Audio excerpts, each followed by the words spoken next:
আসসালামু আলাইকুম এভরিওয়ান। অচেনা মহারাজ গল্পের 6 নম্বর পর্ব। তো চলো বেশি কথা না বলে গল্প শুরু করা যাক। সাজিদ হতভম্ব হয়ে তাকিয়ে থাকে ইভা আর সাগরের দিকে। সালমা খন্দকারেরও অবস্থা একই রকম। এদিকে বাকি সবাই বিস্ময় নিয়ে তাকিয়ে পরিস্থিতি বোঝার চেষ্টা করছে। ইভা এগিয়ে এসে সাজিদকে ঠাস করে একটা থাপ্পড় মারে। ফুপিয়ে ফুপিয়ে কাঁদতে কাঁদতে বলে, তুমি কেন আমার সাথে এমনটা করলে সাজিদ? আমি তোমাকে ভালোবেসে নিজের পরিবারকে ছেড়ে দিয়েছি, আর তুমি? সাজিদ ইভার দিকে অসহায় দৃষ্টিতে তাকিয়ে থাকে। এদিকে সুনীতি বুঝতে পারে না এই বিদেশি মেয়েটার এমন আচরণের কারণ। সামিউল খন্দকার এগিয়ে এসে বলে, এসব কি হচ্ছেটা কি? সাগর বলে, আমি আপনাকে সব বলছি মামা। বলেই সে ঘৃণা ভরে দৃষ্টিতে নিজের মায়ের দিকে তাকিয়ে বলে, তোমার থেকে অন্তত আমার এমনটা আশা ছিল না আম্মু। তুমি শুধুমাত্র নিজের স্বার্থের জন্য নিজের ভাইকে এভাবে ঠকালে। নিজের একমাত্র ভাইজির জীবন নষ্ট করার কথা দুবার ভাবলে না। সামিউল খন্দকার উদ্গ্রীব হয়ে বলেন, কি হয়েছে সবটা আমায় স্পষ্ট করে বলো। সাগর নিজের মামার দিকে চোখ ফিরিয়ে বলে, সবটা তোমায় বলছি মামা। অতঃপর ইভার দিকে ইশারা করে বলে, ইনি হলেন ইভা, একজন আমেরিকান তরুণী। এনার আরো একটা পরিচয় আছে, উনি হলেন আমার শ্রদ্ধেয় বড় ভাই সাজিদের বিয়ে করা বউ এবং তার হবু সন্তানের পিতা। সাগরের কথা শুনে সকলে যেন আকাশ থেকে পড়ে। সুনীতির চোখ বেয়ে নোনা জল পড়তে থাকে। সাজিদ ইভার দিকে তাকাতেই সে চোখ ফিরিয়ে নেয়। সাজিদ বিড়বিড় করে বলে ওঠে, সাগর কি সত্যি বলছে ইভা?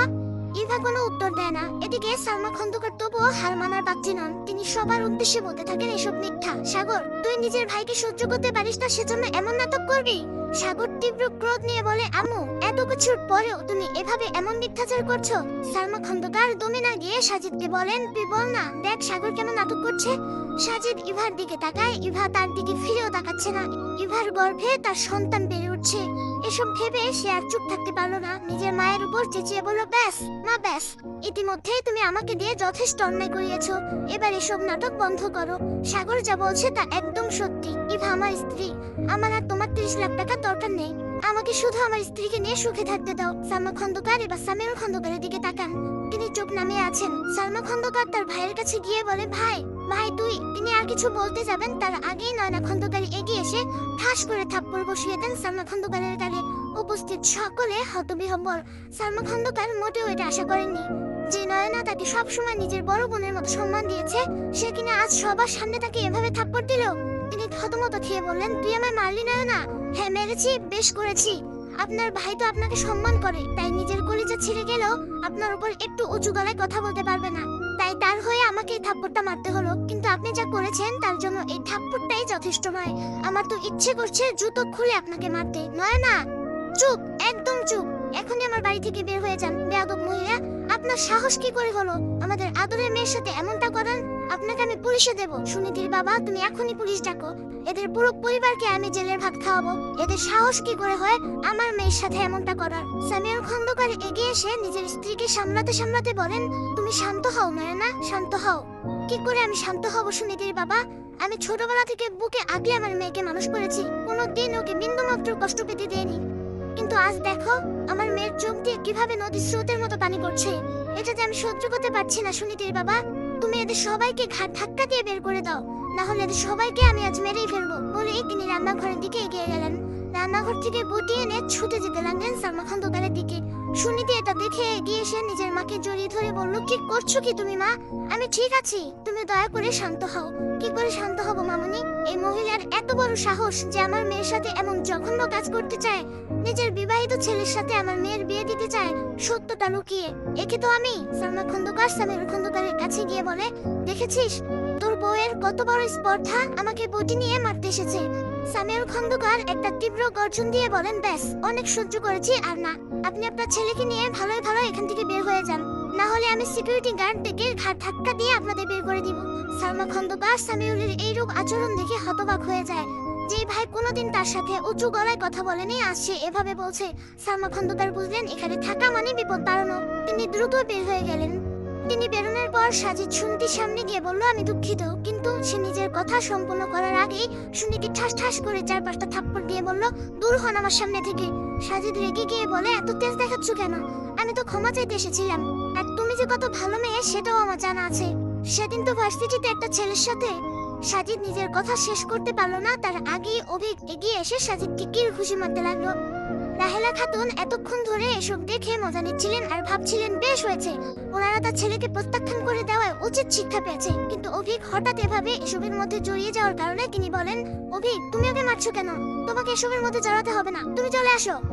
কিন্তু কে শোনে কার কথা? অভিক সাজিদকে মারতে মারতে বলে, মেয়েদের কিভাবে সম্মান করতে হয় জানো না? একই তো অন্যায় করেছো, তার উপর আবার এভাবে বলছো। সাগর এগিয়ে এসে নিজের ভাইকে ছাড়িয়ে নিয়ে বলে, দয়া করে আমার ভাইকে আর মারবেন না, ওরও কিছু বাধ্যবাধকতা ছিল। সুনিধি এসব দেখে কেঁদে চলেছে।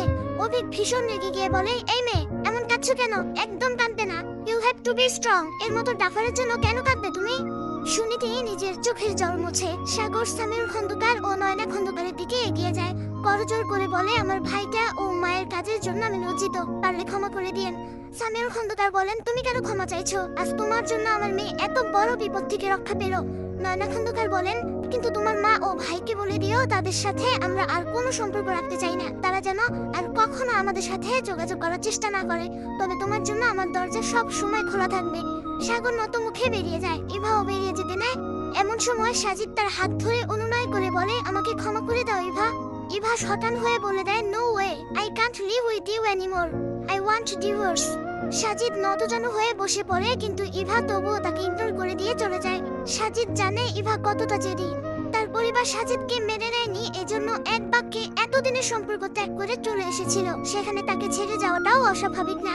সাজিদের সব রাগ জমা হলো নিজের মায়ের জন্য, তার জন্যই আজ এত কিছু ঘটে গেল। সুনিধি উদাস মনে নিজের ঘরে বসে আছে, তার পরনে এখনো বিয়ের পোশাক।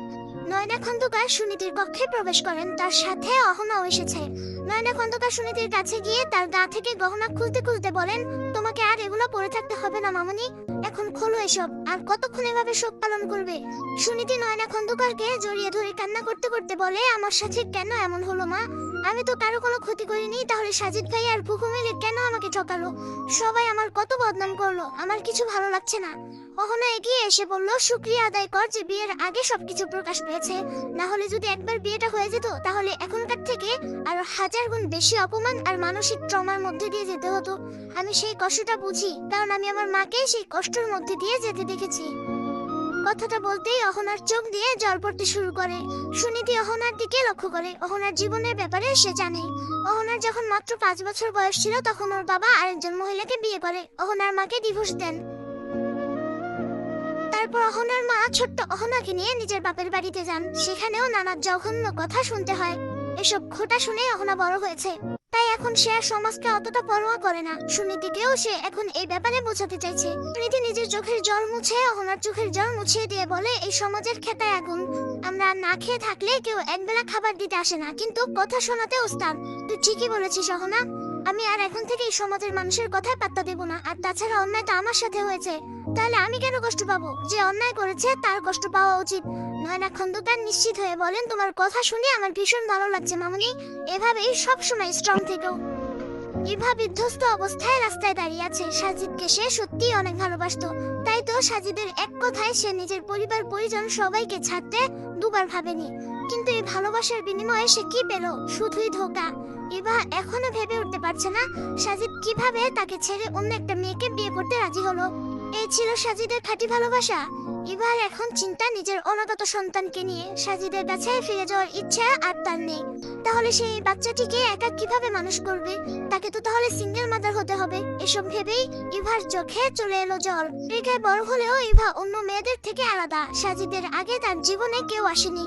সে অন্য মেয়েদের মতো একাধিক সম্পর্ক কিংবা বাড়ি গিয়ে ড্রিঙ্কসও করেনি, বরং সে সবসময় চাইতো একজন খাঁটি প্রেমিক তার জীবনে আসুক, যে তাকে নিজের সবটা উজাড় করে ভালোবাসবে, যার জন্য সে সবকিছু করতে পারবে। কিন্তু দিন শেষে প্রত্যাশা অধরাই থেকে গেল।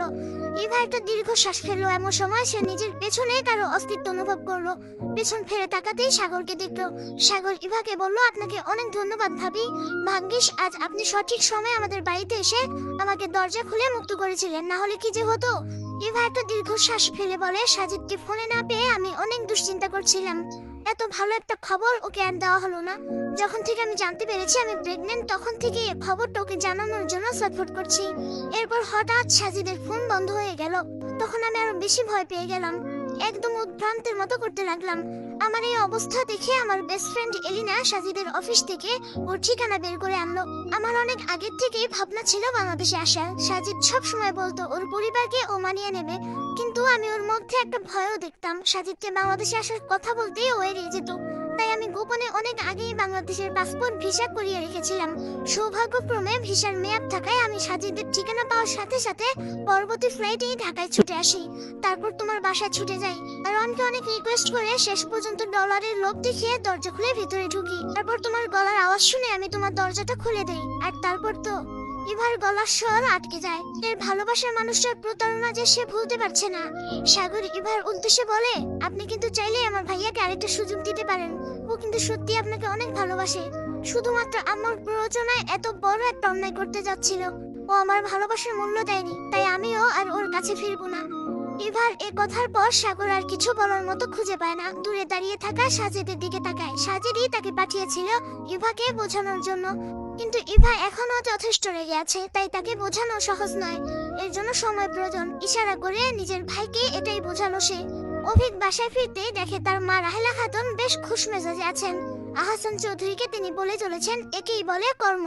খন্দকার সাহেবের মেয়ে আমার ছেলেকে প্রত্যাখ্যান করেছিল না, আর আজ দেখো কতগুলো মানুষের সামনে কিভাবে ওর বিয়ে ভেঙে গেল। একদম ঠিক হয়েছে। রাহেলা, এসব কি ধরনের কথা? রাহেলা খাতুন আরো কিছু বলতে যাবেন, এমন সময় অভিককে দেখে কথা বদলে বলেন, কিন্তু অভিক, তুমি তখন ওই ছেলেটার গায়ে হাত তুলে একদম কাজ ঠিক করনি। কি দরকার ছিল অন্যের ঝামেলা নিজের কাঁধে টেনে নেয়ার? অন্যায় দেখলে আমি চুপ থাকতে পারি না মা, এটা তো তুমি জানোই। তোমার ভাষায় এটাই আমার বদ অভ্যাস। রাহেলা খাতুন আর কিছু বললেন না, কারণ তিনি জানেন অভিককে আর কিছু বুঝিয়ে লাভ নেই।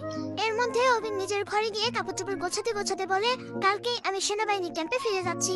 আহসান চৌধুরী বললেন, আচ্ছা তাহলে তুমি সব গোছগাছ করে নাও। রাহেলা খাতুন দুঃখ প্রকাশ করে বললেন, আমার কত ইচ্ছা ছিল এবার অভিক ক্যাম্পে ফেরার আগে ওর বিয়েটা করিয়ে দেব। আমার সেই ইচ্ছা অপূর্ণই থাকতে পারে। আহসান চৌধুরী বিরক্তি প্রকাশ করে বলেন, উফ, তুমিও না। আচ্ছা, এমনও তো হতে পারে তোমার ইচ্ছাটা কোনো না কোনো ভাবে পূরণ হয়ে গেল। কিভাবে হবে? আল্লাহ চাইলে সব সম্ভব।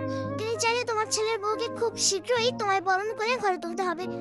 রাহেলা খাতুন আর এসব নিয়ে না ভেবে নিজের ঘরের দিকে পা বাড়ালেন। সুনীতি আজ সকাল সকাল ভার্সিটিতে যাওয়ার জন্য তৈরি হচ্ছে। সুনীতিকে তৈরি হতে দেখে নয়না খন্দকার বললেন, আজ ভার্সিটিতে না গেলেই নয়। কাল এত কিছু হয়ে গেল আর আজ? সুনীতি বলল, আমি এসব মনে রাখতে চাই না মা, ভার্সিটি গেলে মনটা একটু ভালো হবে।